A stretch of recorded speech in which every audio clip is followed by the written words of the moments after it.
Bienvenidos a esta octava clase del curso de aislamiento. En esta ocasión vamos a hablar sobre el procedimiento ELF o de fuerzas estáticas equivalentes.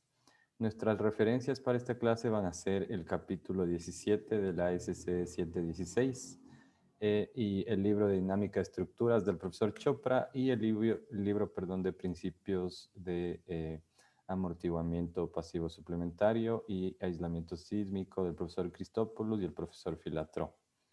Vamos a revisar básicamente diapositivas, pero también nos vamos a pasar por un momento al pizarrón, en específico para hablar sobre la teoría de un sistema lineal aislado de un solo piso con 2 grados de libertad y vamos a hacer la deducción completa a nivel teórico y luego también con un ejemplo. Sin más, me voy a pasar entonces a las diapositivas.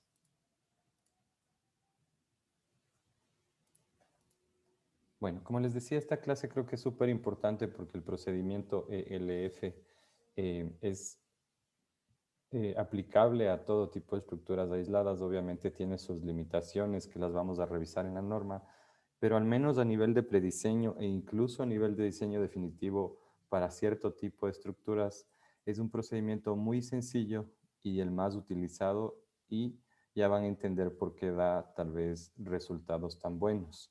Entonces, justo por eso es que quiero empezar por revisar la teoría de un sistema lineal aislado de un solo piso, en este caso con 2 grados de libertad, que es el sistema más simple para poder ejemplificar en el tiempo que tenemos en estas clases eh, el por qué el método ELF se puede aplicar y es tan efectivo en sistemas de aislamiento sísmico.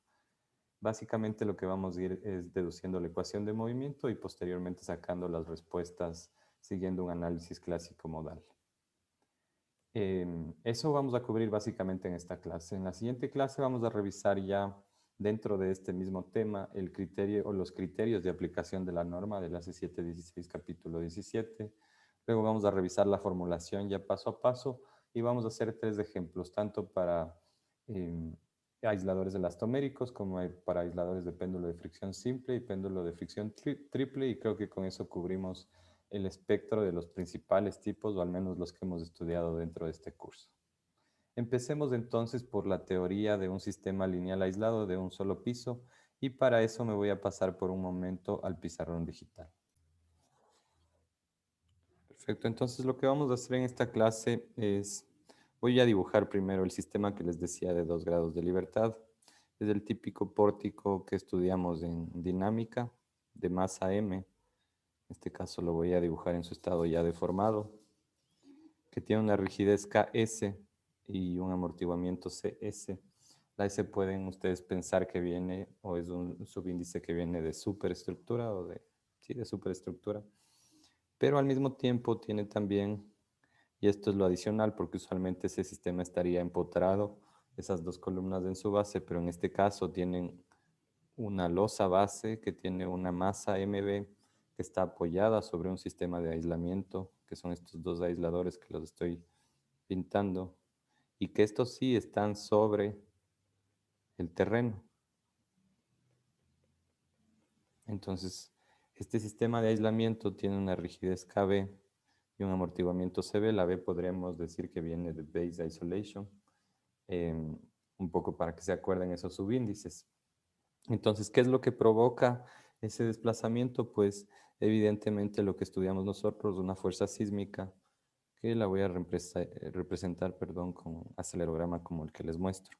Vamos a definir un punto de referencia, vamos a decir que en su estado inicial, antes de la acción de la carga sísmica, la posición inicial de este pórtico era en donde estoy dibujando acá, y que ha existido, perdón, por lo tanto, un desplazamiento del terreno al que llamamos UG, un desplazamiento de la base o de la losa base sobre el sistema de aislamiento al que denominamos V, y un desplazamiento de la superestructura a nivel de la losa de techo de masa M al que denominamos US.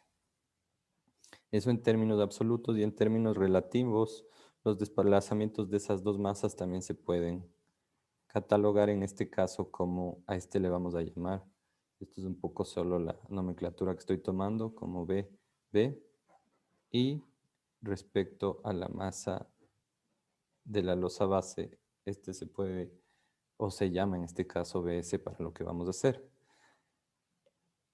Entonces, en términos de desplazamientos relativos, podemos decir pues que BB no es más que, sería V menos UG. Y que BS no es más que US menos UB.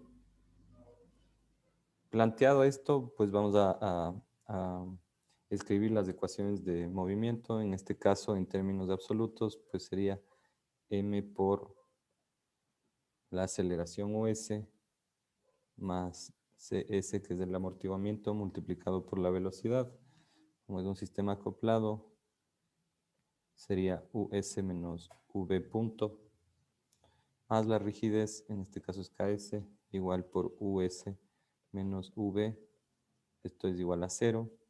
Y como es un sistema de 2 grados de libertad, pues tenemos otra ecuación. En este caso es m por la aceleración US dos puntos más mb por u dos puntos b más el amortiguamiento cb por la velocidad u punto b menos u punto g y más kb por v menos ug. Esto en términos de los, perdón, esto es igual a 0, de los desplazamientos absolutos o en términos absolutos. Vamos a hacer lo mismo, pero ahora en términos de desplazamientos o de estos desplazamientos BB y BS que les llamé relativos. Entonces, en principio voy a escribir la ecuación y luego vamos a ver cómo llegamos a esa ecuación.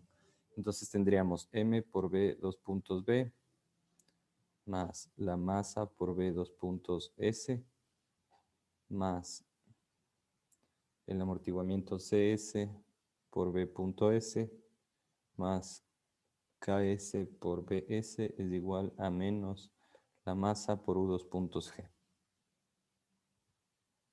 Y la segunda ecuación pues sería M más MB por B2 puntos B más M por B2 puntos S más el amortiguamiento CB por B punto B más la rigidez es igual a menos, en este caso, la suma de las dos masas de ambas losas por U dos puntos. ¿Cómo llegamos a esta ecuación que nuevamente es en términos ahora relativos? Pues eso es lo que vamos a deducir muy rápidamente. Entonces, si es que yo cojo el grado de libertad que está en la losa de techo, voy a tener primero la acción de esta fuerza inercial, que va a ser la masa, que en este caso es m, multiplicado por la suma de estas aceleraciones, en este caso la del terreno, la de la losa base y obviamente la B dos puntos S. Y por otro lado también tengo la acción de mi rigidez, que en este caso es KS por BS, y de mi amortiguamiento, que en este caso es S por B punto S. Eso en ese grado de libertad. En la losa inferior le voy a dibujar con el mismo H que tenemos arriba para que se diferencie. En cambio tengo la acción inercial de la masa, en este caso de la masa MB. ¿Sí? De la masa MB por la aceleración del terreno, que es UG, más obviamente la aceleración de B dos puntos B, que sería de la losa base. Tengo también la acción de mi rigidez KB por BB y la acción del amortiguamiento en este punto también sería CB por BB, pero como es un sistema acoplado, disculpen, tengo la acción en sentido contrario de las fuerzas del grado de libertad de la losa superior, es decir, aquí también tengo KS por BS y CS por B punto S, aquí me falta un punto de paso. Entonces, si yo planteo las ecuaciones con estos con estas ecuaciones que acabo de escribir, pues voy a tener en primer término, para este grado de libertad, voy a tener m por b dos puntos b más m por b dos puntos s más ks por bs más, bueno, escribamos primero el amortiguamiento para seguir el mismo orden siempre, más cs por b punto s más ks por bs es igual a menos m por u dos puntos g. Y si yo escribo la ecuación para este otro grado de libertad, pues voy a tener mb por b dos puntos b más cb por b más kb por bb. Pero como tengo la acción acoplada del otro grado de libertad, pues aquí tengo en sentido contrario menos ks por bs menos cs por b punto s. Y en el otro lado del igual tengo la masa, en este caso mb, por u dos puntos g. Si es que yo escribo lo que acabo de mostrarles de manera matricial, pues voy a tener algo como lo que les muestro a continuación. mb 0, aquí voy a tener m, aquí voy a tener b dos puntos b dos puntos s, más, ya les voy a ir explicando esto. Por el momento solo voy a anotar las distintas matrices. En este caso b punto b, b punto s, más kb menos ks, perdón, aquí es 0 y aquí es ks, aquí sería bb, aquí sería bs, y esto va a ser igual a menos, nuevamente la matriz de masas, mb 0, m por el vector de influencia, que en este caso es 1, 0, y por u dos puntos g. Entonces vamos viendo cada término. mb por b dos puntos b, pues es cualquiera de estos dos términos. Me parece que empezamos con este, sí, es de este término de acá. 0 por bs, no tenemos ese término.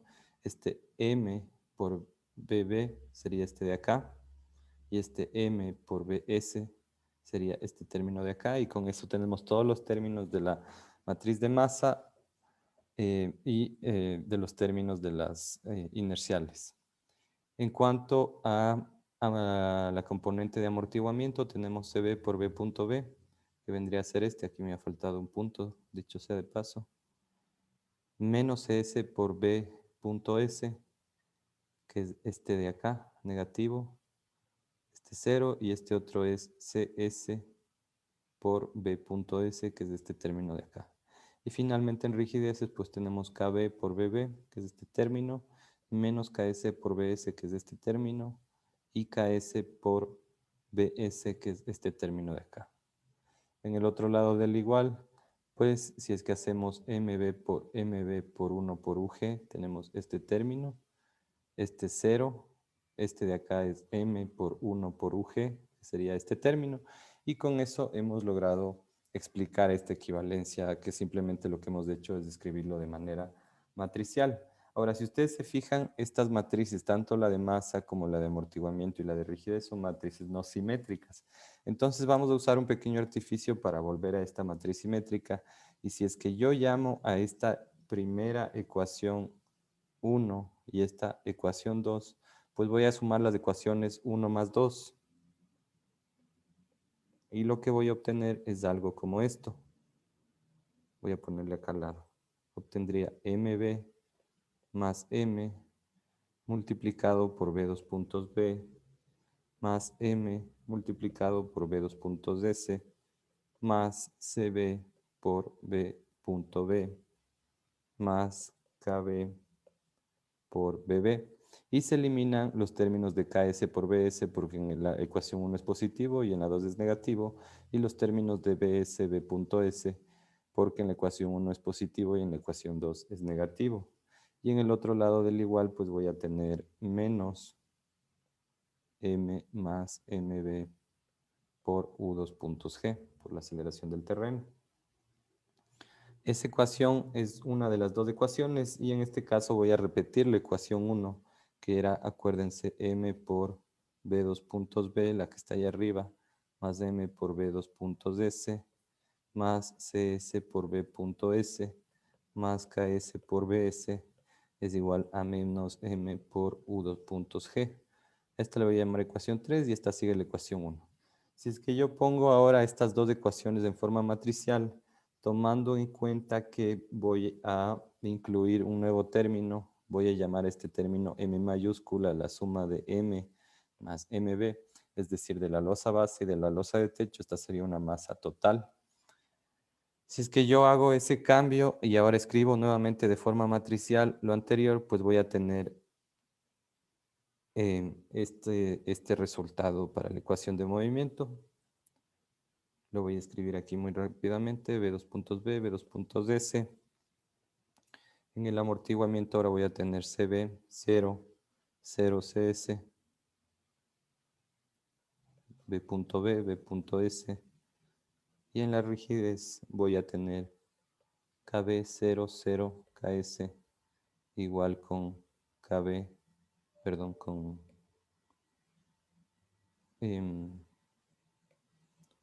bb y con bs. Y eso va a ser igual nuevamente a menos la matriz de masa, en este caso es de m, multiplicado por nuestro vector de influencia, que es 1, 0, y u dos puntos g. Entonces, en definitiva, he logrado obtener las ecuaciones en principio que yo les escribí antes, que son estas dos de acá, en términos relativos, son iguales a estas ecuaciones 3 y 1 que acabo de escribir. Y aparte de eso hemos escrito lo anterior en forma matricial. Si ustedes quieren podemos revisar, pongámoslo en otro color. M por B punto B es de esto de acá. Este M por BS es de este de aquí. M por BB es de este de acá. Y este M por BS es de este de acá. Hagamos solo con la matriz de masa. Ustedes pueden seguir revisando y van a ver que las matrices que yo acabé de escribir se cumplen. Obviamente simplemente hemos escrito en forma matricial. Pero lo que hemos logrado es que ahora sí las matrices, tanto de masa, de rigidez y de amortiguamiento, sean simétricas. Entonces, claro, regresemos a esta ecuación y ahora escribamos. Ahora estamos diciendo que podemos escribir esta ecuación como m por b dos puntos, en términos ya más generales, c por b punto y k por b igual a menos m por r, el vector de influencia, y por u dos puntos g. Lo único que he hecho es condensar lo anterior. Esta matriz de m no es más que la que acabamos de escribir antes en el paso anterior, m mayúscula, m, m, m. Esta matriz C no es más que cb, 0, 0, cs. Y esta matriz K no es más que kb, 0, 0, ks. Además de eso tengo los términos o los vectores, en este caso b dos puntos no es más que b dos puntos b, b dos puntos s, b punto no es más que b punto b y b punto s, y b, el vector, no es más que bb y bs. Además tengo nuestro vector de influencia R, que ya vimos que era igual a 1 y 0. Con eso tengo definidos todos los términos individualmente. Y lo siguiente que voy a hacer, una vez que ya tengo eso, es obtener las frecuencias naturales de este sistema de 2 grados de libertad. Entonces nos vamos a pasar a una siguiente página para continuar con este desarrollo. Entonces, como les decía, ahora lo que vamos a hacer es sacar las frecuencias naturales. Frecuencias naturales de este sistema lineal aislado de un solo piso. Para sacar las frecuencias naturales, ustedes saben que tienen que resolver el problema de eigenvalores. En este caso, ese problema de eigenvalores, y bueno, no en este caso, sino en la teoría de dinámica estructural, se obtiene gracias a obtener el determinante de la rigidez, de la matriz de rigidez, menos W cuadrado por la matriz de masa. El determinante de esta ecuación, que es el problema de eigenvalores, básicamente es el que les va a arrojar las frecuencias naturales. En este caso, nuestra matriz de rigidez,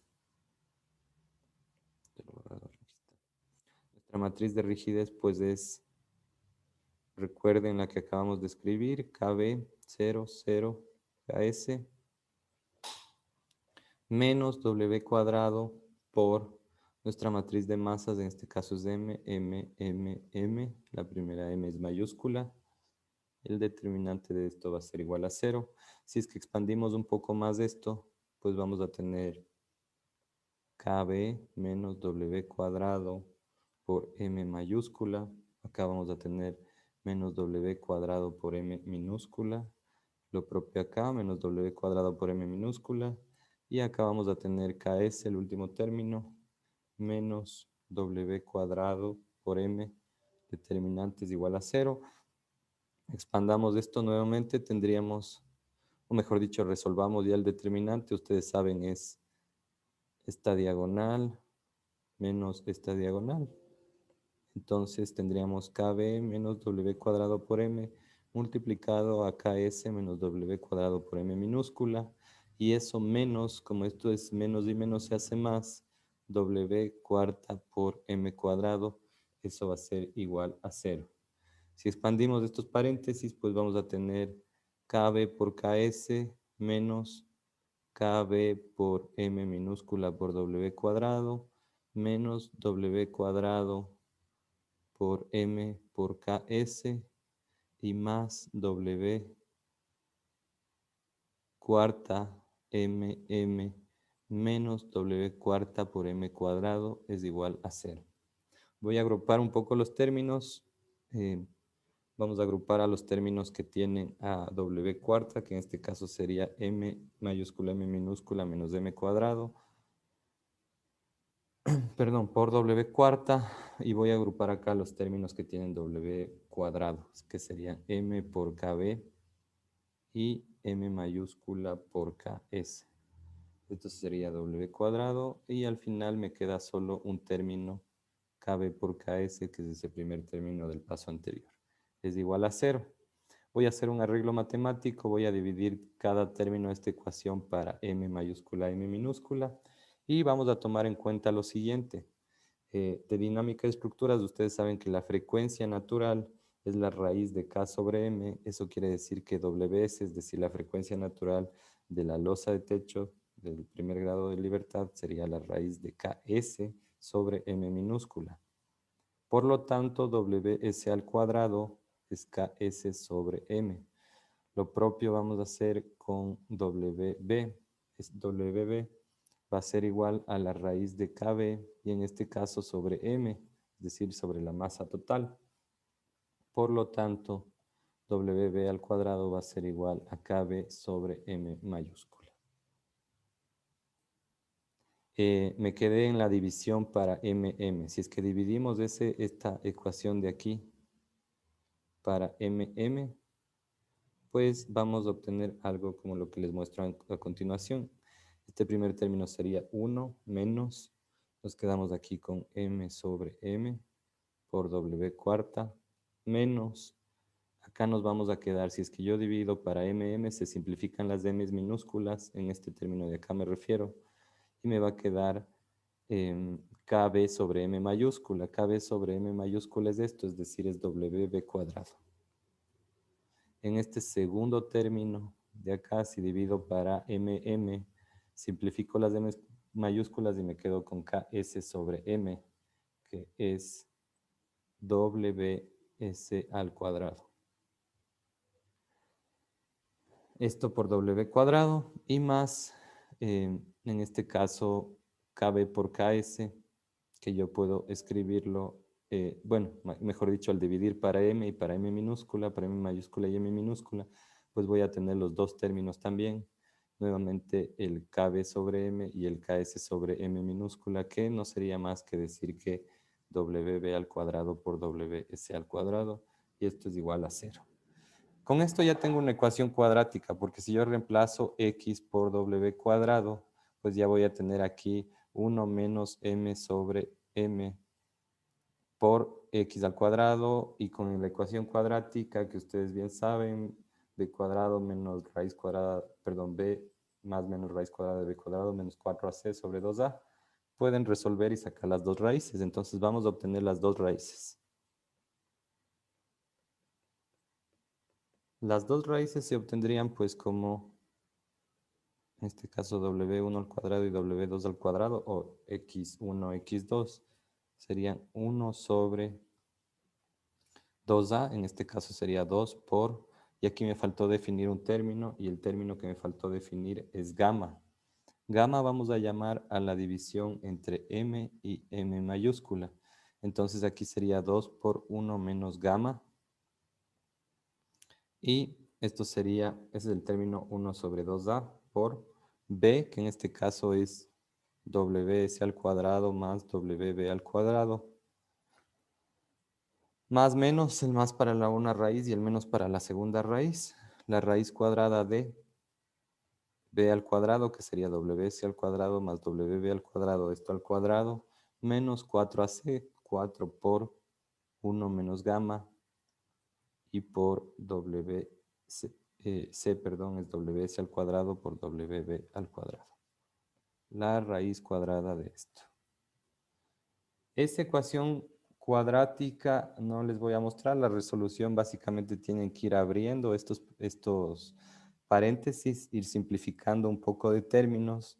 Ustedes a la final van a llegar a un término como este, que lo pueden hacer en sus casas, que sería ws al cuadrado menos wb al cuadrado multiplicado por la raíz de 1 más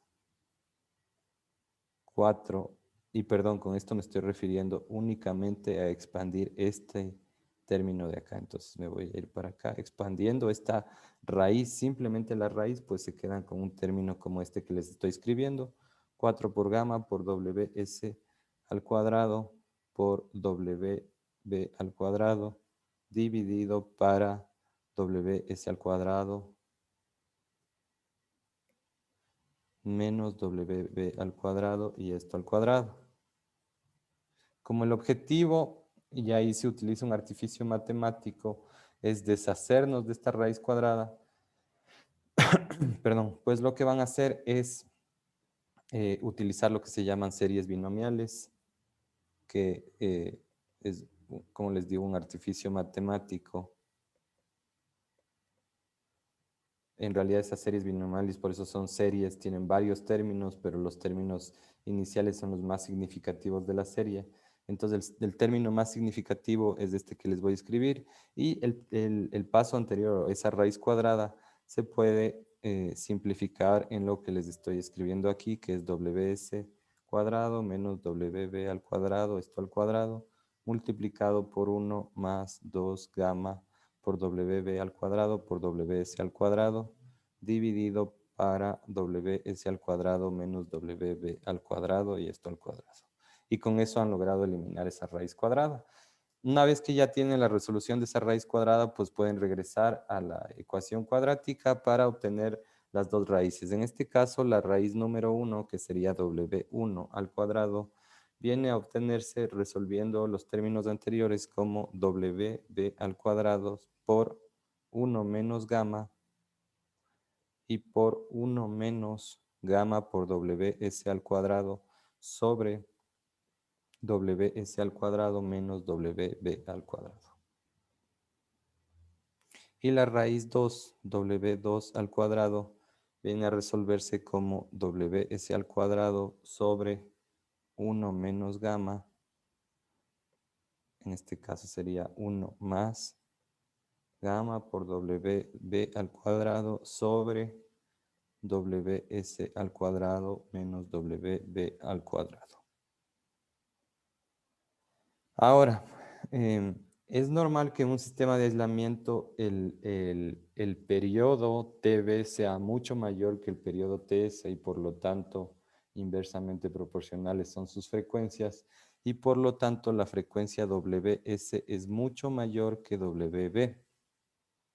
Esto implica que en estas ecuaciones, por ejemplo en esta primera, si WS cuadrado es mucho mayor que WB, yo puedo asumir que este término es igual a WS cuadrado y por tanto se va a simplificar con este de acá arriba y yo voy a obtener una ecuación como la que les voy a escribir acá al lado.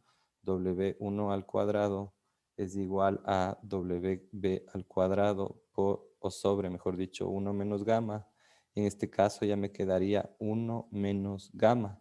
Estos se simplifican y la conclusión importante que lo voy a poner aquí en otro color es que WE1 al cuadrado es aproximadamente igual. Aquí también debía haber puesto aproximado porque hicimos un asumido de que WS es mucho mayor que WB. Es igual a W al cuadrado, que es lo mismo que decir que W1 es aproximadamente igual a WB. Y con eso podemos sacar una primera conclusión importante y es que mi primer modo de vibración tiene un periodo aproximadamente igual al periodo de vibración de mi sistema de aislamiento. En el caso de W2 la cosa ya no es tan simple y en este caso lo que vamos a hacer es les voy a escribir aquí las ecuaciones. Nos quedaríamos con W2 al cuadrado es igual a WS al cuadrado por 1 menos gamma. Y aquí nos quedamos con 1 más gamma por WB al cuadrado. Y abajo nos quedamos con WS al cuadrado porque estamos diciendo que este término es mucho mayor que este. Ahora vamos a llamarle a esta relación epsilon. ¿A qué relación? Pues a la relación al cuadrado entre las frecuencias WB. Perdón, aquí les escribí mal, escribámosle bien. Entre WB y WS al cuadrado. A esta relación le vamos a llamar epsilon. Y este valor es un valor en realidad muy pequeñito, ya lo van a ver en el ejemplo, que está en el orden de magnitud de 10 a la menos 2.01, alrededor, en ese orden de magnitud, no 0.01, sino puede ser 0.02, 0.03, etc. Entonces, con esa simplificación, pues vamos a decir que W2 al cuadrado es WS al cuadrado sobre 1 menos gamma por 1 más epsilon por gamma. Epsilon por gamma es un valor muy pequeñito, esto está en el orden de 10 a la menos 2. Entonces nos podemos quedar con, por tanto, este valor que W2 sería la raíz en este caso, la raíz de WS al cuadrado de WS sobre la raíz de 1 menos gamma. Este término nos va a servir cuando hagamos el ejemplo. Acuérdense de estas ecuaciones. Esta sería la 1. Es más, debía haberla puesto en otro color. Pongámosla en otro color. W2 es igual a WS sobre la raíz de 1 menos gamma. Con esta obtuve W2 y con esta obtuve W1. Perfecto. Con eso ya tengo las frecuencias naturales de mi sistema. Recuerden, partí de plantear la ecuación de movimiento, luego resolviendo el problema de eigenvalores, obtuve las frecuencias naturales y lo que vamos a hacer a continuación es obtener las formas modales. Entonces, para eso nos vamos a ir a otra diapositiva.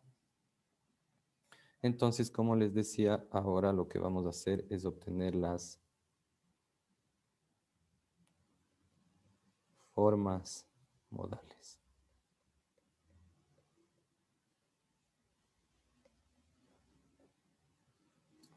Hagamos primero el primer modo. El primer modo de vibración. En este caso, pues en la matriz del problema de eigenvalores, en este caso vamos a reemplazar porque ya conocemos esas frecuencias y en este caso vamos a escribir pues acuérdense que esa matriz se escribía KB menos W cuadrado por M. En este caso, que W, pues sería WB al cuadrado por M, porque ya sabemos que el primer modo es aproximadamente igual a WB. Acá teníamos menos WB al cuadrado por M minúscula. Lo mismo acá, WB cuadrado M minúscula. Y acá teníamos KS menos WB al cuadrado por M minúscula. En este caso, nuestro vector va a estar compuesto por A1, 1 y A2, 1, el primer modo. Y esto va a ser igual a un vector de ceros. Si es que resolvemos la segunda ecuación de esta matriz, que sería esta de acá, perdón, sería esta de aquí. Si resolvemos esa ecuación 2,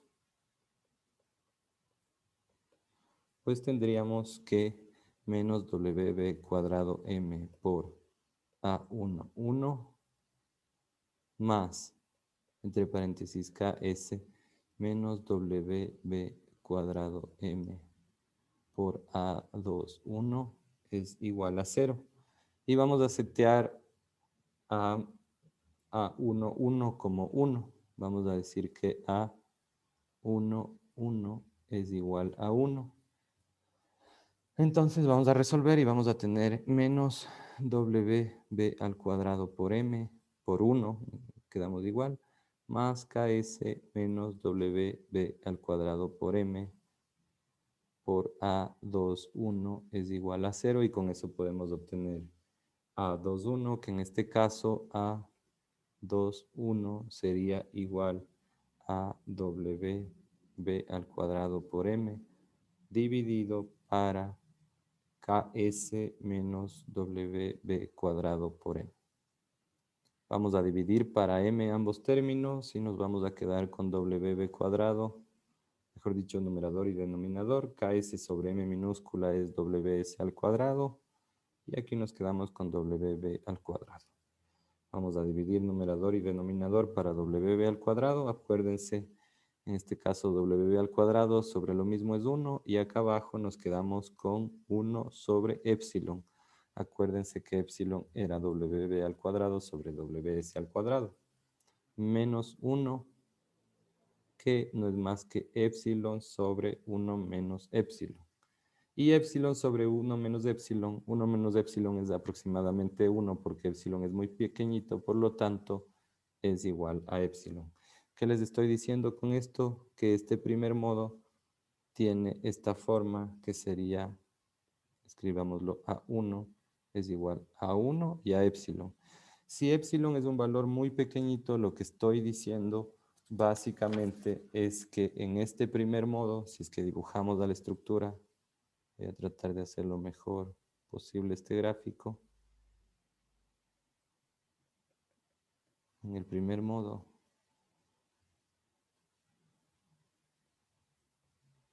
pues aquí tenemos 1 y aquí tenemos pues apenas épsilon. Ese sería el gráfico de nuestro primer modo. Es decir que, y esta es una segunda conclusión, el primer modo es prácticamente, y digo prácticamente entre comillas, porque épsilon es un valor muy pequeño, un movimiento de cuerpo rígido.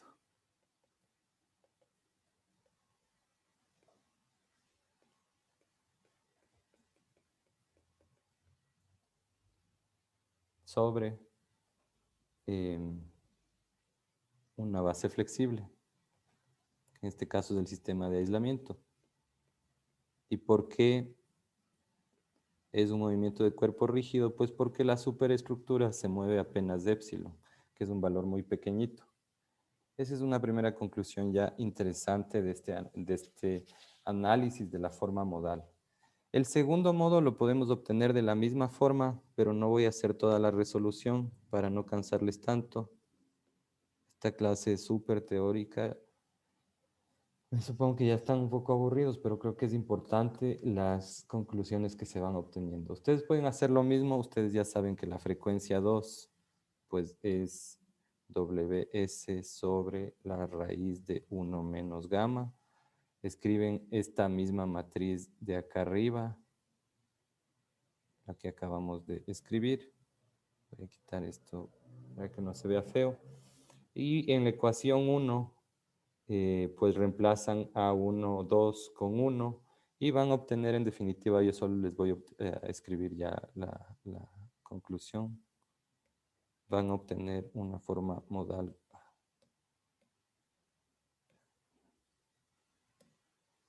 Van a obtener una forma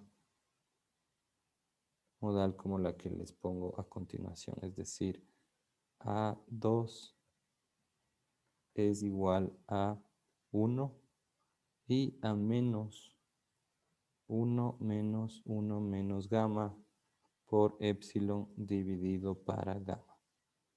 Que si dibujo nuevamente esa forma modal, en este caso del segundo modo, voy a obtener, vamos a dibujarle ahora de abajo para arriba.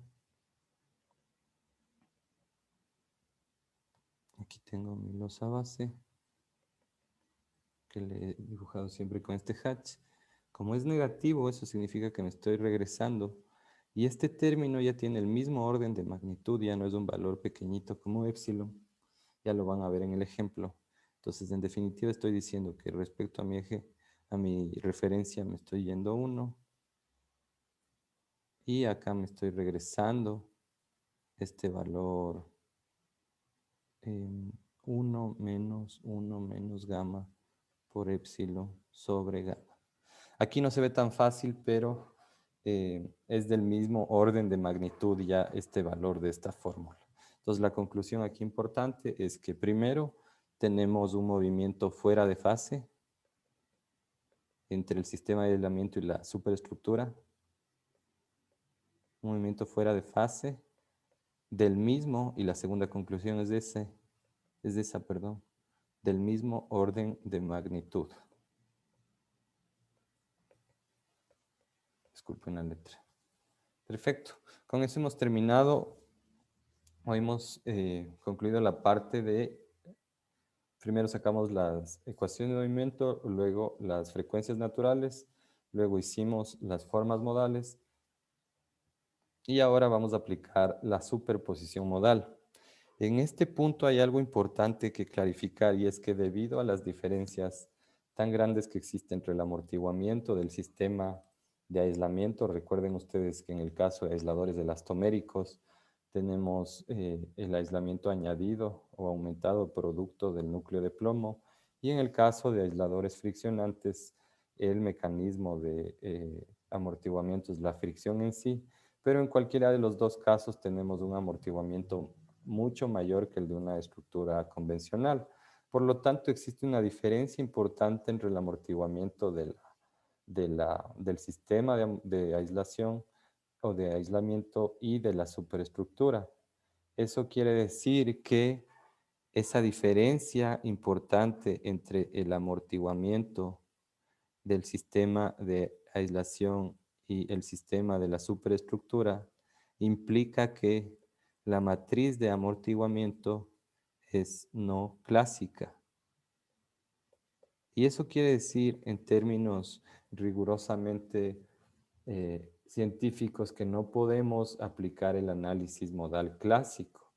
Sin embargo, en miras de este ejemplo tan sencillo que estamos haciendo, simplemente para ilustrar algunas conclusiones y conceptos y tratando de llegar hacia el método ELF, que es el tema de esta clase, pues vamos a asumir que la superposición modal o el análisis modal clásico es lo suficientemente confiable para los resultados de este pequeño ejemplo que estamos haciendo. Entonces vamos a asumir un análisis modal clásico. Y eso es lo que vamos a hacer en la siguiente diapositiva. Entonces ahora nos vamos a centrar en la superposición modal.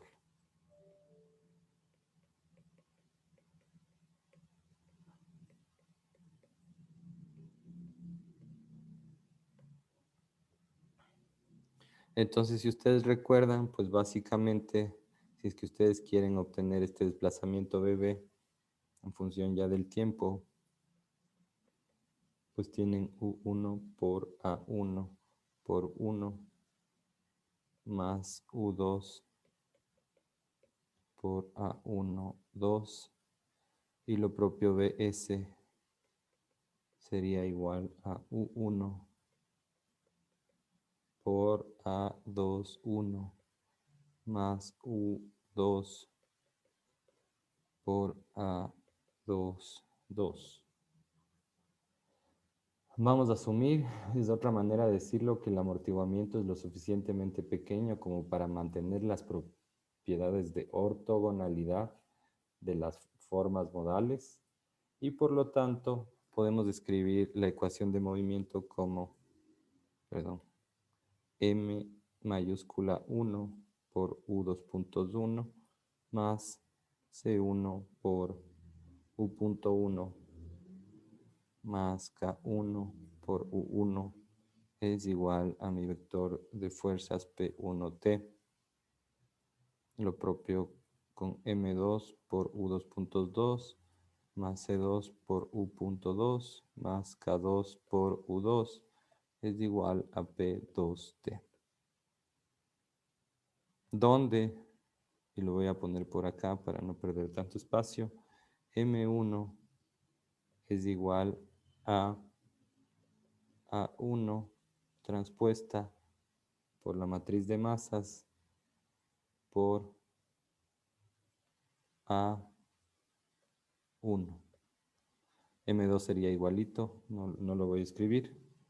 C1 sería igual a A1 transpuesta por la matriz de amortiguamiento por A1.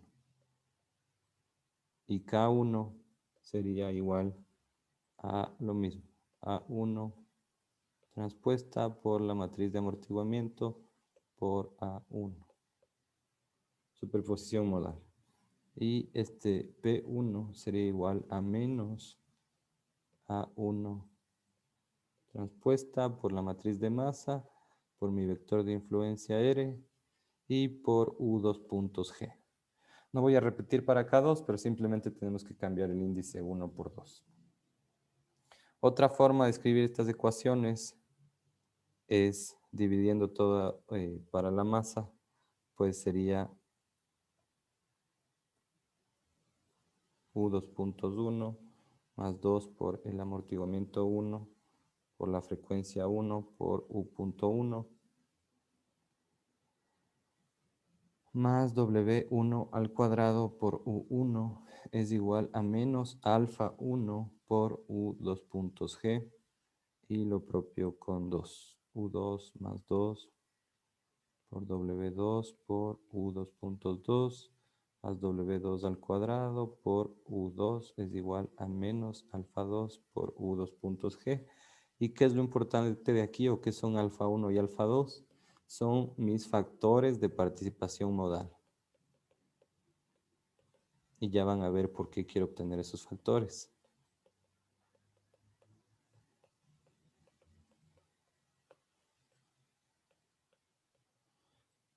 Mi factor de participación modal, pero antes de eso escribamos que es, estoy aquí, sería el amortiguamiento C1 dividido para 2W1 C1. Todo esto es, perdón, aquí era M1. Todo esto es dinámica de estructuras. Si es que algún término no les resulta familiar, revisen los primeros capítulos del libro del profesor Chopra de dinámica de estructuras. Bueno, esto ya está un poco más adelante en el libro, pero bueno. ¿Cómo obtengo ese factor de participación modal, que es lo que me interesa en este caso? Pues lo obtengo con la siguiente ecuación. Menos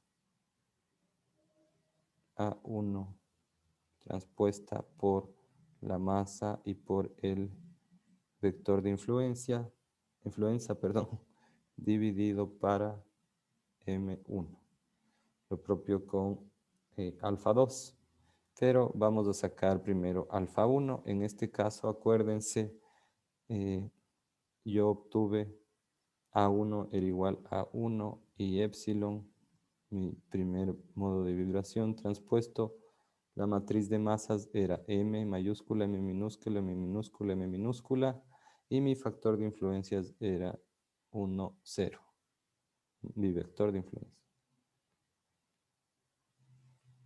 Acá tendría 1 epsilon transpuesto nuevamente, ese es M1 que acabamos de ver acá arriba.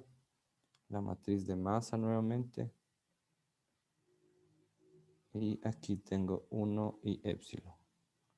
Si es que yo resuelvo esto, pues tendría, ustedes lo pueden hacer con más tiempo en su casa, menos m más m por epsilon dividido para m más 2me más m por e al cuadrado. Recuerden que epsilon es un número pequeño, epsilon al cuadrado es un número todavía más pequeño. Elimino este componente de segundo orden y me voy a quedar con una ecuación, voy a seguir escribiéndola acá abajo como 1 menos m por epsilon dividido para m más 2me, que lo puedo seguir simplificando, sería 1 menos epsilon. Si es que divido todo para la m minúscula, para ir simplificando esto, aquí voy a tener 1 sobre gamma más 2 epsilon, que es lo mismo que decir 1 menos gamma por epsilon sobre 1 más 2 gamma epsilon. Acuérdense que yo les decía que este término gamma epsilon es muy pequeñito. Nuevamente hago esa simplificación y obtengo, lo voy a poner en otro color, que ese factor de participación modal para el primer modo es aproximadamente 1 menos gamma epsilon. Es decir, que es un factor aproximadamente igual a 1. Lo que me está diciendo es que la participación modal o el factor de participación modal del primer modo es aproximadamente 1.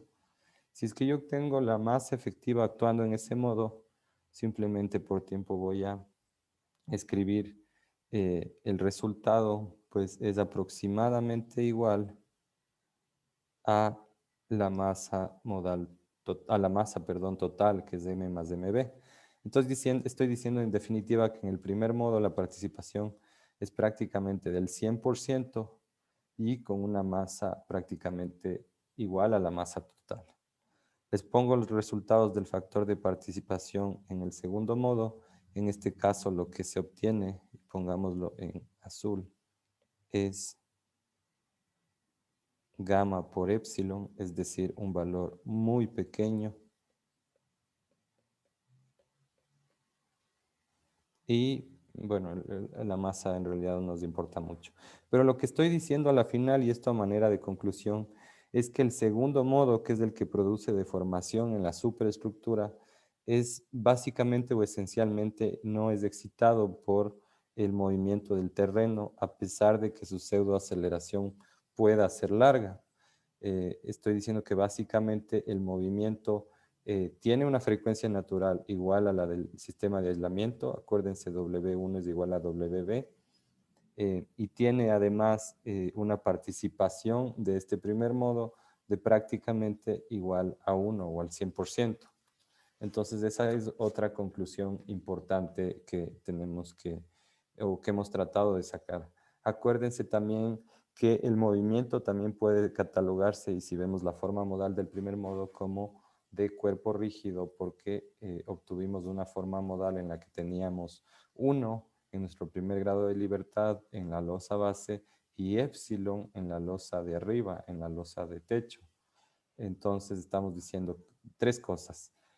El periodo de la estructura es igual al periodo de la estructura aislada. Tenemos un movimiento de cuerpo rígido. Y tercero, la participación del primer modo es prácticamente predominante. Entonces, a pesar de que en el segundo modo ya tenemos una participación de la superestructura, de hecho había una deformación fuera de fase, si es que revisan la forma modal de ese segundo modo, y a pesar de que ese factor, o mejor dicho, de que esa pseudoaceleración pueda ser grande, pues ese factor de participación es ínfimo y por lo tanto no afecta. Y ese es uno de los motivos uno de los motivos por los cuales es tan efectivo un sistema de aislamiento, y lo hemos un poco explicado ya desde el punto de vista de la matemática. Un poco para terminar esta parte teórica, simplemente les voy a describir algunas ecuaciones que creo que son importantes para el ejemplo numérico que vamos a hacer después. Y es simplemente cómo obtener el amortiguamiento en el primer modo. Lo obtienen a través de esta ecuación. Simplemente les voy a escribir que sería EB menos 1, perdón, por 1 menos 3 medios de gamma por epsilon. Y E2 lo obtienen como aproximadamente, todas estas fórmulas son ya siendo todos estos asumidos que hemos visto, eso sobre la raíz de 1 menos gamma más gamma por epsilon, no, sería el amortiguamiento de por la raíz de epsilon por la raíz de 1 menos gamma nuevamente. Estas fórmulas anótenlas porque las vamos a utilizar enseguida en un ejemplo. Y otra cosa que necesitamos es pues obtener las respuestas máximas del sistema. Respuestas máximas en este caso en términos de desplazamientos. ¿Cómo obtengo esas respuestas máximas? Pues recuerden U1 igual todo esto de dinámica. El valor máximo no es nada más que ese factor de participación modal que acabamos de obtener multiplicado por el desplazamiento espectral a esa frecuencia natural y con ese amortiguamiento. Y lo propio para U2.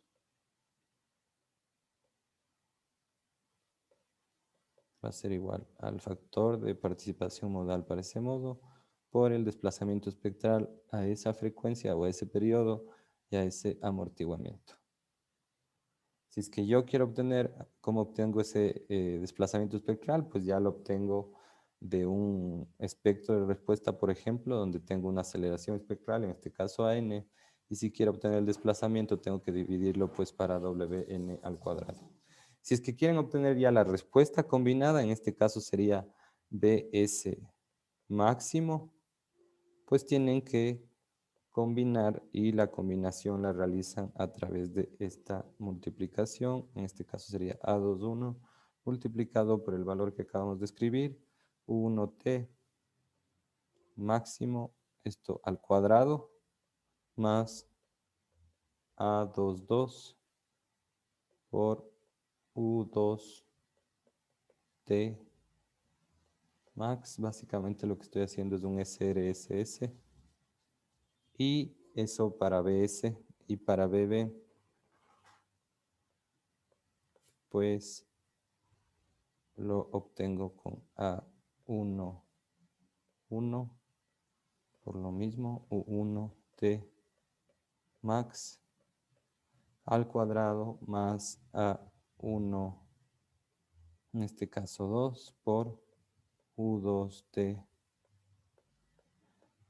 max al cuadrado. Una fórmula un poco rápida para obtener este desplazamiento, igual nuevamente simplificada, sería 1 menos gamma por epsilon multiplicado al desplazamiento espectral SD, obviamente que ocurre en la frecuencia 1 o al periodo 1 y con ese amortiguamiento E1. Creo que con eso tenemos toda la base teórica. Lo que vamos a hacer ahora es ponerle números a este ejemplito para que vean un poco más ilustrativamente las conclusiones que ya sacamos a nivel teórico. Bueno, vamos a hacer un ejemplo, como les decía. Entonces voy a escribir primero aquí o dibujar más bien en el mismo sistema que hemos estado analizando. En este caso la masa lo vamos a dejar en términos literales. Acá tenemos una masa MB, que ahora vamos a decir que es 2/3 de M. Bastante lógico en realidad. Tenemos un sistema de aislamiento que está empotrado, mejor dicho, está ya apoyado sobre el terreno. No empotrado. El periodo del sistema de aislamiento es 2 segundos, un valor bastante lógico. y tiene un amortiguamiento también del 10%. No importa qué sistema sea, friccionante, elastomérico es simplemente un ejemplo. Este periodo, acuérdense que la fórmula o la relación entre la frecuencia y el periodo es 2pi sobre el periodo, por lo tanto 2pi sobre 2 se elimina el 2 y me queda que la frecuencia es pi. En este caso lo he dejado como en pi, pueden escribirle 3.14 simplemente para hacer la matemática más fácil. Y voy a decir que el periodo de la estructura TS es 0.4 segundos y que tiene un amortiguamiento mucho más bajo, obviamente, del 2% en este caso. Por lo tanto, mi frecuencia de la superestructura va a ser 2pi sobre TS, que en este caso es 5pi. O lo pueden dejar en términos decimales si ustedes quieren. Acuérdense también que obtuve este gamma que era m sobre m total, es decir, m sobre m más mb. En este caso sería pues eh, m sobre m más 2/3 de m y obtengo un valor de 3/5 o de 0.6. Y acuérdense también que definimos a epsilon como este valor de wb sobre ws al cuadrado, que en este caso sería pi sobre 5pi. Se eliminan los pi al cuadrado, sería 1/5 al cuadrado, que es 0.04. Y yo les decía, epsilon está en el orden de magnitud de 10 a la menos 2, es decir, de 0.01, que es básicamente lo que hemos obtenido aquí, 0.04. Entonces vamos haciendo el mismo análisis que hicimos antes. Primero, saquemos las frecuencias naturales.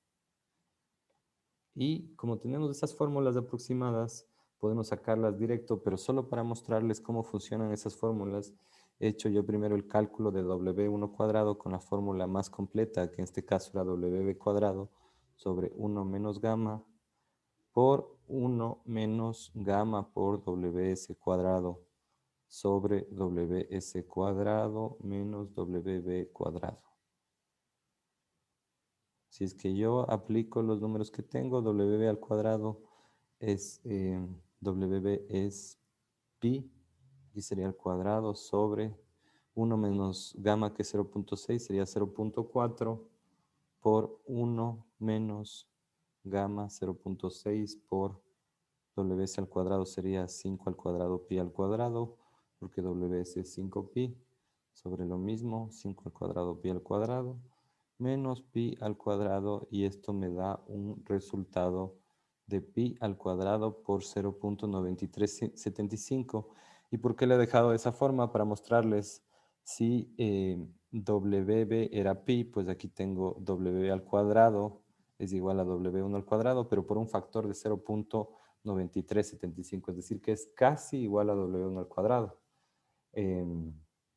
Por lo tanto, si yo saco W1, que sería la raíz de este valor de 9375 por la raíz de pi, pues obtengo un valor de 3.041, que acuérdense, yo decía es aproximadamente W, que WB es pi, o sea, 3.14. Es decir, que la fórmula aproximada, perdón, funciona bastante bien. Pero yo quiero la frecuencia, entonces, perdón, no la frecuencia, sino el periodo.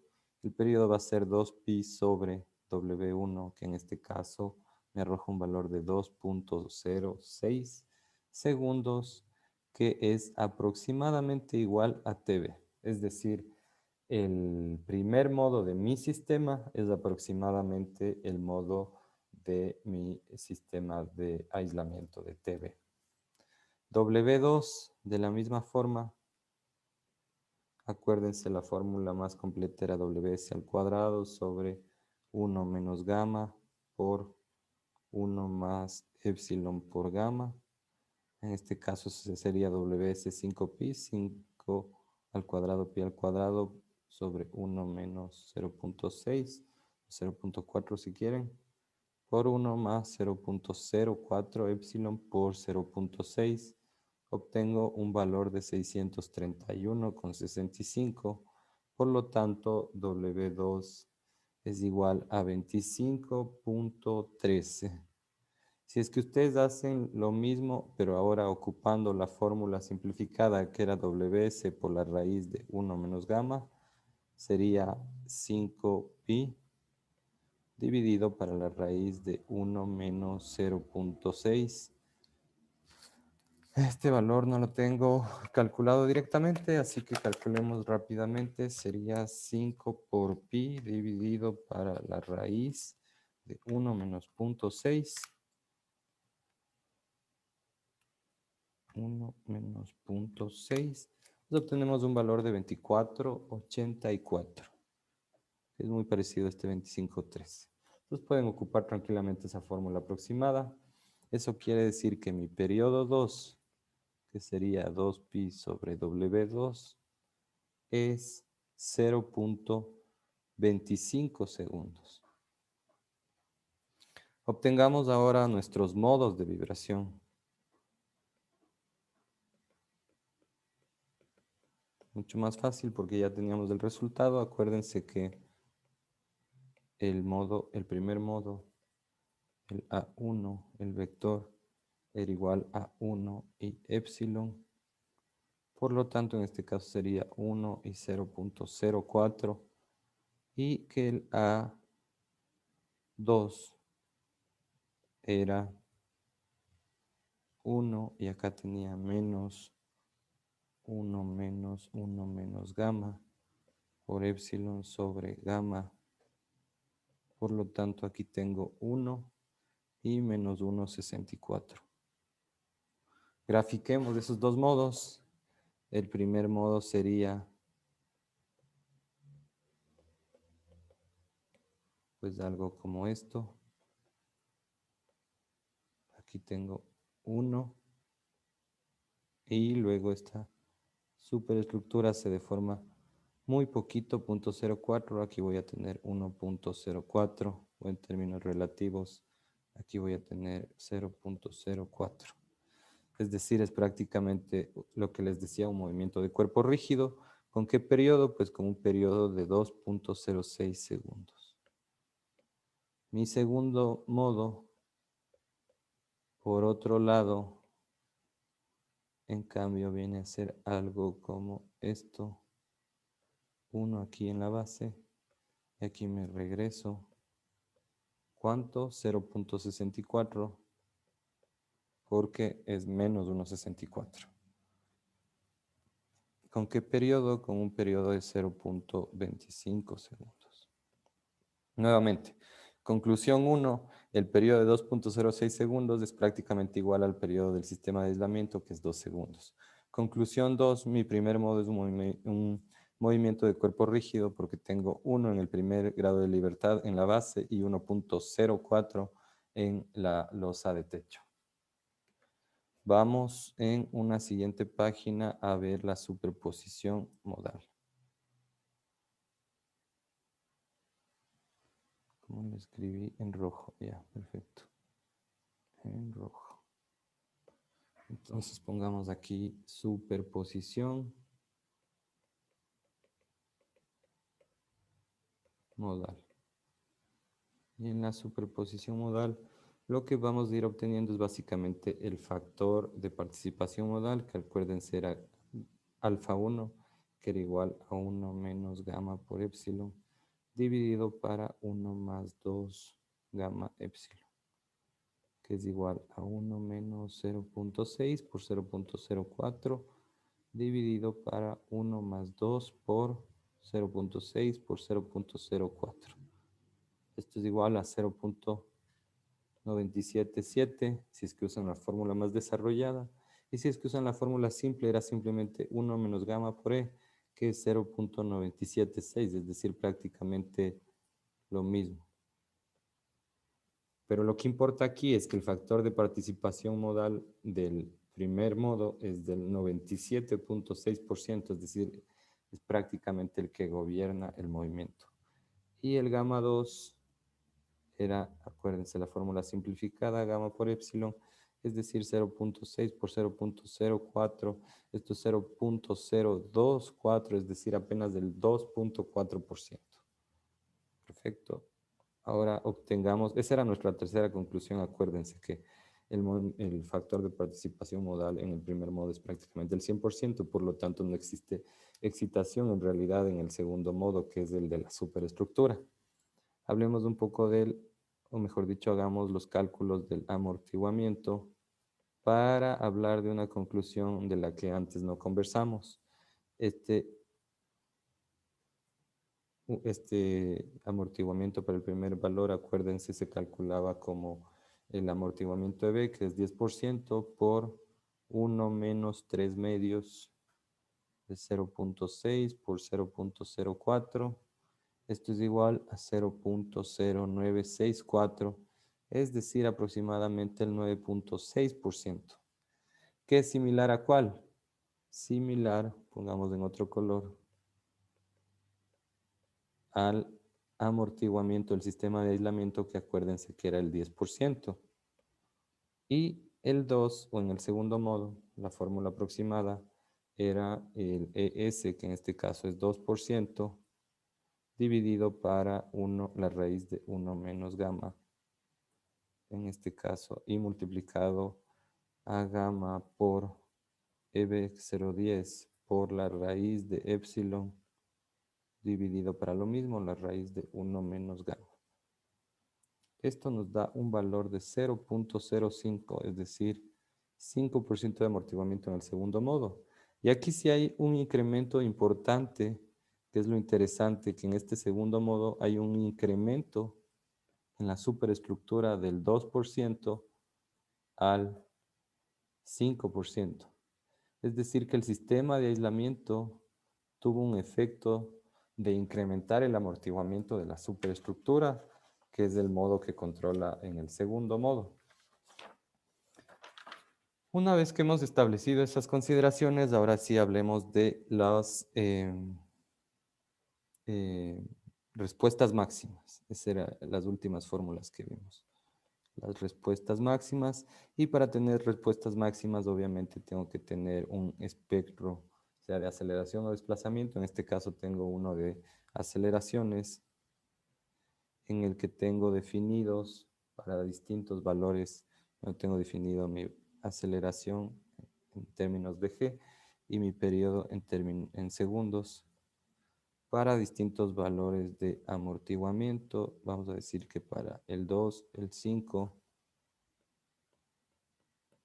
esto es 2, perdón, el 5 y el 10%. Entonces yo voy a decir que para 0.25 segundos, que era mi modo 2, acuérdense mi periodo de mi segundo modo, y con un amortiguamiento del 5% porque hubo ese incremento en el segundo modo, pues tengo aquí tengo 0.25, esto es T2, y con el 5% de amortiguamiento, pues tengo una fuerza de aproximadamente 1.347 G, que es lo que les decía, la aceleración espectral puede ser grande, pero en realidad la participación de ese modo es negligente. Y tengo un modo para un 10% de amortiguamiento, tengo un periodo, perdón, T1 de 2.06 segundos para un 10% de amortiguamiento, que me da una aceleración espectral de 0.359G. Con esos valores de este espectro en particular, que no importa en realidad cuál sea, es solo para nuestro ejemplo, yo puedo obtener los valores de desplazamiento espectral. En el caso del primer modo, para ese modo y para ese amortiguamiento, pues pongámoslo explícitamente, sería para una frecuencia, en este caso era de 3.011 y un amortiguamiento de 9.6%, pues yo obtengo un desplazamiento espectral de 0.359G, que es la aceleración espectral que acabamos de obtener, dividido para W, en este caso 1 al cuadrado, que era 0.9375 por pi al cuadrado. Y ese valor, con ese valor, acuérdense, podíamos obtener U1 máximo, que era este valor que acabamos de obtener, multiplicado por el alfa 1. El alfa 1 era 0.977 multiplicado por 0.359 y por G y dividido para 0.9375 por pi al cuadrado, pues obtenemos un desplazamiento de 0.37 metros. Lo mismo podemos repetirlo o podemos hacerlo más bien para el segundo modo. En este caso sería igual a mi factor, que es muy pequeñito, que es apenas del 2.4%, por mi fuerza o mi aceleración espectral que acabamos de obtener en el espectro es 1.347 por G, dividido para 25.13, que era mi frecuencia 2 al cuadrado. Esto me da un valor de 0.0005 metros, es decir, 0.5 milímetros. Si es que yo combino para obtener mis respuestas máximas, pues voy a tener que BS máximo va a ser igual, acuérdense, era 0.04 por 0.37, esto al cuadrado, más menos 1.64 por 0.0005 al cuadrado. Obtengo un valor de 0.0148 metros, es decir, 1.48. En la superestructura apenas se deformó 1.5 centímetros. Y en el sistema de aislamiento, pues tengo, si es que hago esta multiplicación, en este caso sería 1 por 0.37 al cuadrado más 1 por 0.0005 al cuadrado y obtengo un desplazamiento de 0.37, es decir, prácticamente el mismo. Si es que utilizo aquí la fórmula aproximada, acuérdense, era 1 menos gamma 0.6 por epsilon 0.04 por el SD, que era 0.359 G dividido para 0.9375 por pi cuadrado. Tengo un valor de 0.37 y apenas cambio en el tercer decimal 1 metros. Pero lo importante desde aquí es que hacer la combinación modal o la superposición modal y obtengo una respuesta máxima muy parecida entre el primer modo y ya la combinada. No existe efecto, obviamente, por el factor de participación modal del segundo modo. Todo lo que hemos visto con este ejemplo, y con esto concluimos de este ejemplo, es para llegar a una cosa muy importante, y es que podemos condensar en muchos casos a un sistema de 2 o más grados de libertad que tiene un sistema de aislamiento en la base como un sistema de un solo grado de libertad. Pero antes de irme a eso, hay algo que me estoy olvidando, y es hablar sobre la efectividad de un sistema de aislamiento. Y la efectividad de un sistema de aislamiento la podemos conversar a través de lo que hemos concluido con este ejemplo y con la teoría que desarrollamos. Lo voy a poner en otro color. ¿De qué depende la efectividad de un sistema de aislamiento? Lo voy a escribir. La efectividad de un sistema de aislamiento depende básicamente de dos factores. Depende de dos factores. Hablemos del primer factor. El primer factor es algo que ya hemos venido conversando durante estas clases, es el alargamiento del periodo, o en inglés el period shift. Es decir, el hecho de que el periodo del sistema de aislamiento es mucho mayor que el periodo de la estructura, de la superestructura. Y es básicamente lo que acabamos de ver. Pongamos nuevamente ese ejemplito que acabamos de ver.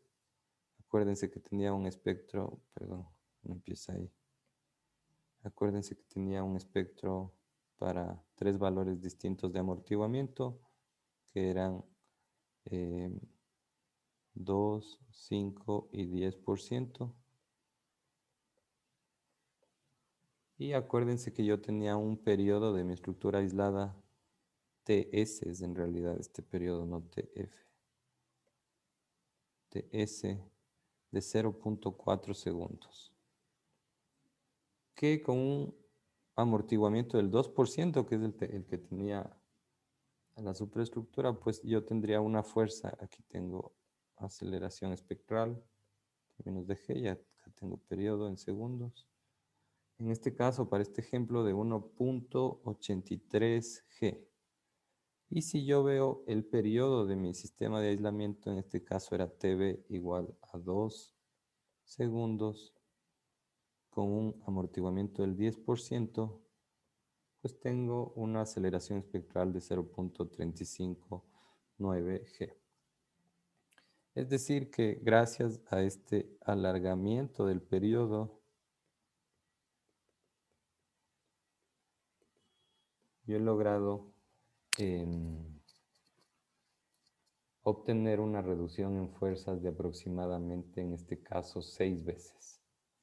Ahora, solo para que vean o ejemplificar de mejor manera, ilustrar de mejor manera este ejemplo, ahora hagamos el caso del mismo sistema muy rápidamente, simplemente les voy a mostrar los resultados. El mismo sistema que tiene aquí una masa 2/3 de M, acá M, exactamente el mismo sistema hasta este punto, pero que en esta ocasión, a pesar de que mantiene el periodo del sistema de aislamiento de 2 segundos y un amortiguamiento del 10%, ya tiene un periodo en la superestructura, y esta es la parte interesante, y la voy a poner en rojo, de 2 segundos, y el mismo amortiguamiento, acá es B y acá es S, del 2%. Es decir, ahora hemos montado nuestro sistema de aislamiento sobre una estructura sumamente flexible que tiene el mismo periodo de vibración que el sistema de aislamiento. Y les voy a mostrar simplemente los resultados. ¿Qué pasa en este caso? Pues pasa lo siguiente. Si es que yo grafico el primer modo, voy a tener algo como esto. Aquí 1. Y aquí me voy a ir para acá a 2.291 con un periodo T1 de 2.66 segundos y un amortiguamiento del 4.5%. Eso es el primer modo. Y el segundo modo, pues me voy a ir nuevamente acá a 1 y voy a regresar a un valor de 0.291 con un periodo de 0.94 segundos y un amortiguamiento de 2.6%. Entonces, si es que yo dibujo esto ahora nuevamente en mi espectro de respuesta,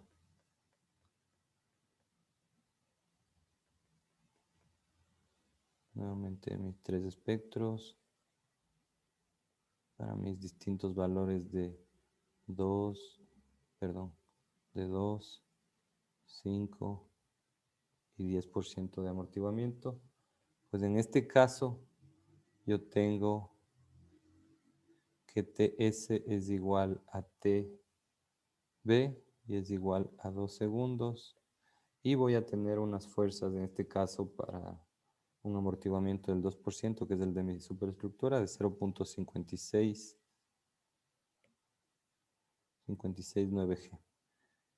Y más acá abajo, para el 10, perdón, para el 5%, porque ya no llegué al mismo valor de amortiguamiento de mi sistema de aislamiento, sino llegué al 4.5%, que sería aproximadamente esta de aquí, para un periodo un poquito más grande, que es un periodo T1 de 2.6 segundos, pues tengo una fuerza de 0.348 G.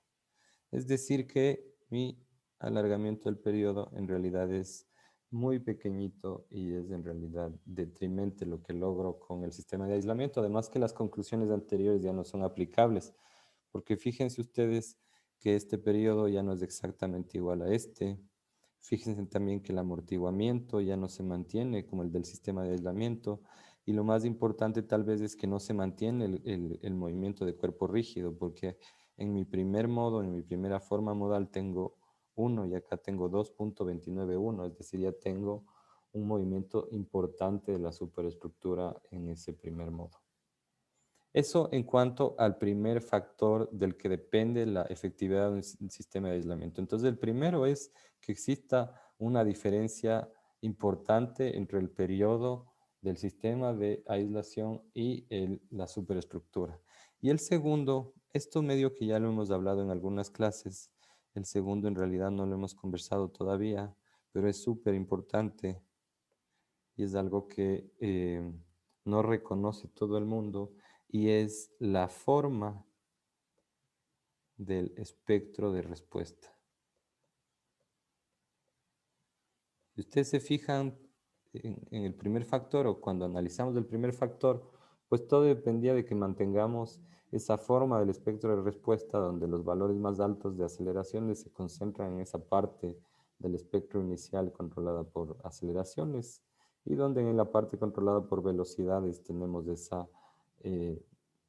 parte descendente de la meseta inicial. Ahora, les voy a mostrar un espectro de respuesta de la Ciudad de México en el terremoto de 1985. Esto es en el sitio SST de la Ciudad de México. México DF. Obviamente esto es una aproximación porque no estoy copiando los espectros, estoy simplemente dibujándoles para ejemplificar.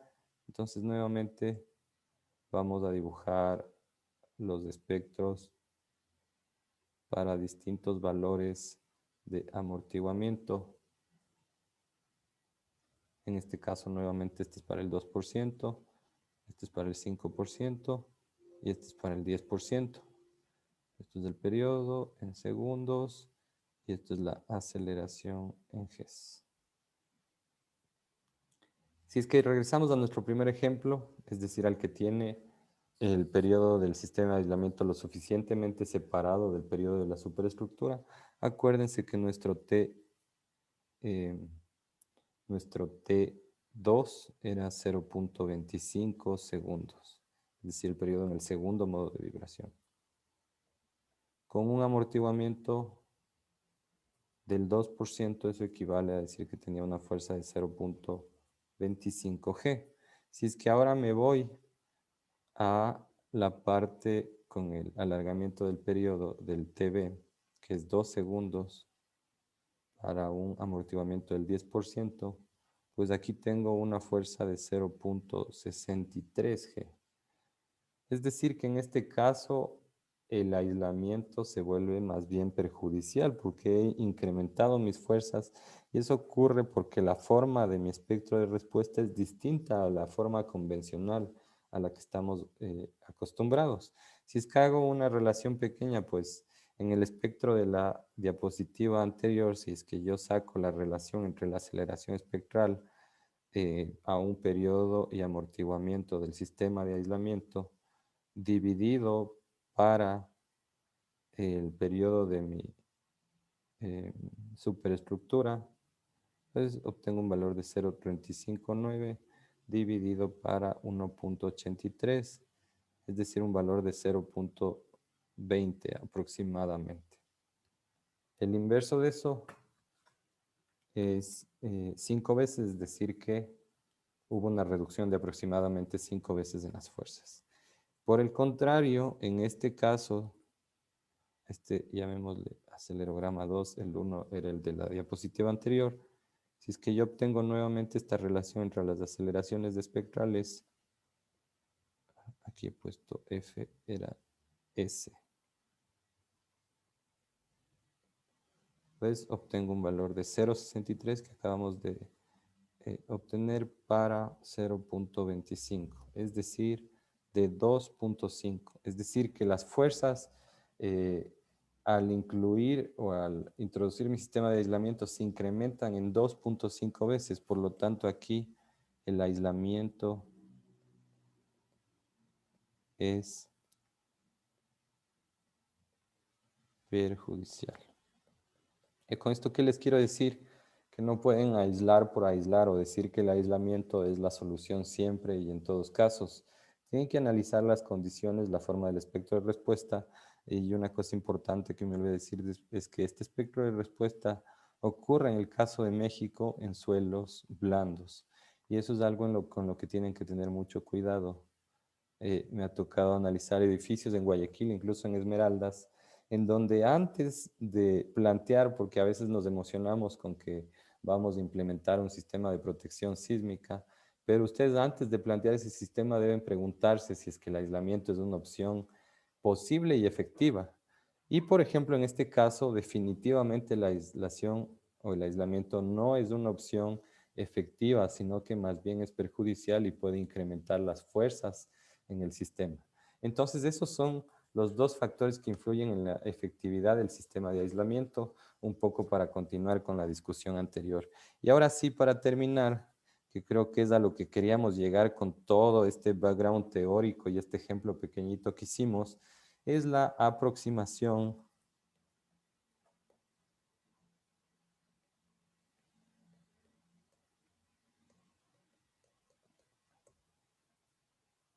de cuerpo rígido.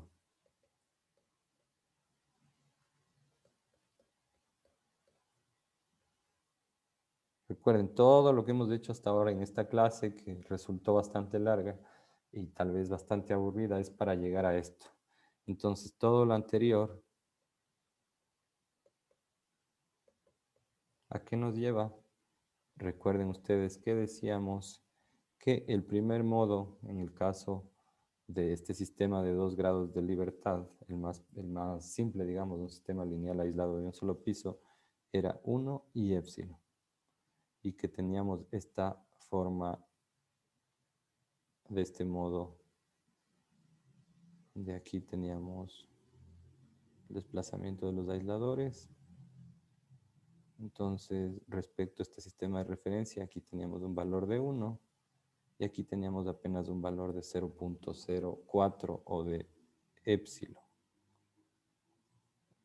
Por lo tanto, aparte de eso, aparte del movimiento de cuerpo rígido, también acuérdense ustedes que dijimos que el factor de participación modal de este primer modo era 1 menos gamma e, donde este es un número muy pequeño, por lo tanto es prácticamente 1 o 100%, si quieren verlo así. Y que la masa también actuando en este primer modo era aproximadamente igual al total de la masa, m más mv, acuérdense. Por lo tanto, el movimiento de un sistema aislado es un movimiento de cuerpo rígido. ¿Y cuál es la ventaja de que sea un movimiento de cuerpo rígido? Pues que el análisis se vuelve mucho más simple en primer lugar. Y en segundo lugar, que podemos hacer una transformación a un sistema de un solo grado de libertad, un single degree of freedom, porque podemos decir que ese sistema que hemos venido analizando es igual a un sistema de un solo grado de libertad con una frecuencia o periodo TB, un amortiguamiento B igual, y es todo lo que hemos venido viendo un poco hasta ahora, que ese desplazamiento máximo es el desplazamiento a ese periodo y a ese amortiguamiento del sistema de aislamiento, y que incluso el cortante se puede obtener muy fácil como la masa por esa aceleración también espectral o esa aceleración en ese periodo y a ese amortiguamiento. A esa conclusión podemos llegar luego de ver todo lo que hemos visto. Entonces, ahora sí, con ese antecedente, nos vamos a ir a ver lo que dice la norma. En este caso, la norma que hemos seguido es del AC 716, capítulo 17. ¿Y qué nos dice la norma? Pues básicamente, antes de ver lo que dice la norma, recordemos un par de cosas. Cuando estábamos viendo las respuestas máximas, vimos que el desplazamiento espectral se obtiene como la aceleración espectral dividida para la frecuencia natural al cuadrado, esto de dinámica. Acuérdense que la frecuencia natural, nuevamente una fórmula de dinámica, no es más que 2pi dividido para el periodo natural al cuadrado. Si es que yo resuelvo esto, voy a tener an por tn pasa al numerador al cuadrado sobre 4pi al cuadrado. Ya van a ver por qué es importante. Eso por un lado. Por otro lado, la figura 11.4-1 del AC716,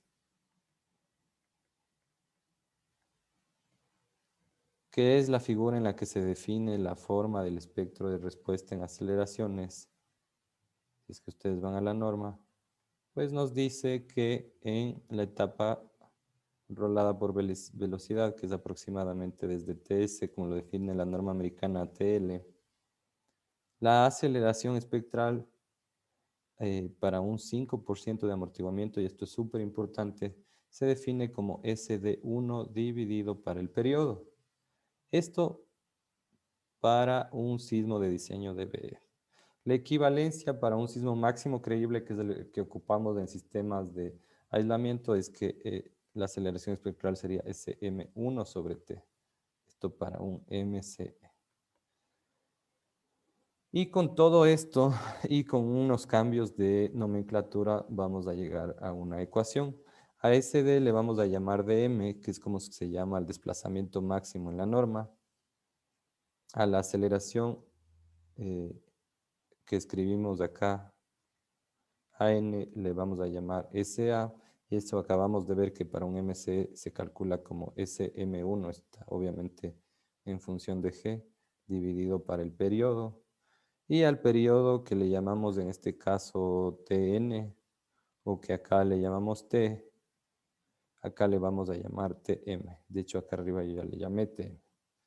Entonces, juntando todo lo anterior, podemos escribir que dm, que vendría a ser este valor de SD, es igual a AN, que es SM1 por G sobre Tm, y eso multiplicado a Tn cuadrado, que en este caso sería Tm al cuadrado, y dividido para 4pi cuadrado.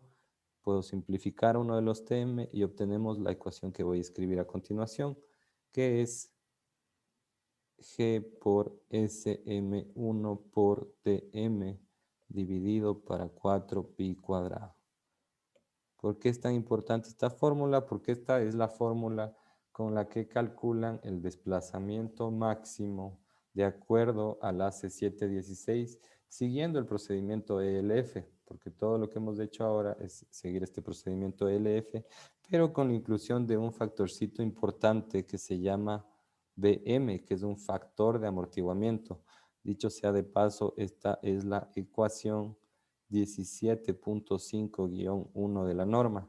¿Y qué es ese factor de amortiguamiento? Yo les decía, es importante este 5%, porque este espectro de respuesta o esta aceleración espectral obtenida es para un 5% de amortiguamiento. Y lo que vimos en la teoría que acabamos de revisar en esta clase y en este ejemplo muy pequeñito, es que el sistema de aislamiento incrementa ese amortiguamiento. Y ese incremento en amortiguamiento se incluye dentro de esta ecuación a través de dividirlo para Bm. Entonces, ¿cómo se obtiene Bm? Pues si es que ustedes tienen, como hemos visto en esta clase, valores de aceleración espectral para distintos valores de amortiguamiento, nuevamente digamos para el 2, para el 5 y para el 10%, ese factor Bm se obtiene como la división entre la aceleración espectral para un 5% de amortiguamiento para la aceleración espectral para un amortiguamiento igual al de su sistema aislado. Y de hecho esos factores están tabulados en una tabla en la norma que ya vamos a revisar en una clase posterior. Y hay un procedimiento específico para sacar. De hecho, en la norma ecuatoriana estamos en el proceso de obtener esos valores de factor de amortiguamiento. Pero lo importante es que con la aplicación de ese factor de amortiguamiento ustedes tienen ustedes obtienen el desplazamiento máximo, que es una fórmula ya de la norma, y que ahora ya pueden entender de dónde viene esa fórmula. Yo sé que ha sido un proceso largo, pero creo que era importante que entiendan cómo se llega a esto de un sistema de un grado de libertad y por qué es tan efectivo ese método en el caso de estructuras aisladas en particular. Y es por esta aproximación de cuerpo rígido y por todas las conclusiones anteriores que hemos venido llegando en esta clase. Quedemos por ahí por esta clase y vamos a continuar ya con los otros temas que les presenté al principio en las diapositivas de esta clase en un siguiente video. Muchas gracias.